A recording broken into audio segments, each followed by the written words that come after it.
Amita Caroline Cardoso, cabeçante de St. Dominicus College. E para mim estava honor para receber o ministro Aue Mehinta, junto com a trabalhadora de futura, em relação com o ciclo, maneira de bisa aqui não. Nós ganhamos o ciclo 4, com nós ganhamos 5 iPads e nós ganhamos 6 Chromebooks também.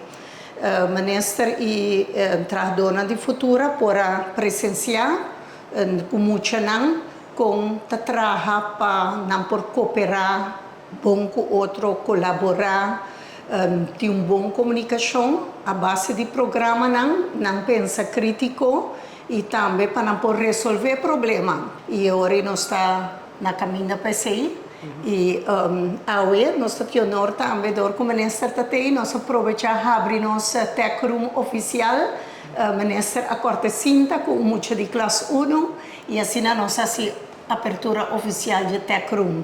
Danke na governo de Aruba, danke futura para querer de na escola e para seguir amplia que projeto bonita aqui.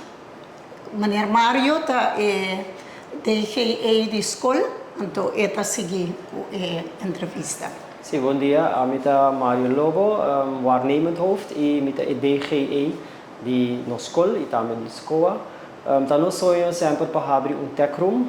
Solamente o nome não existia antes ainda, é só uma ideia. Nós estamos começando aí atrás com digitalização na nossa escola.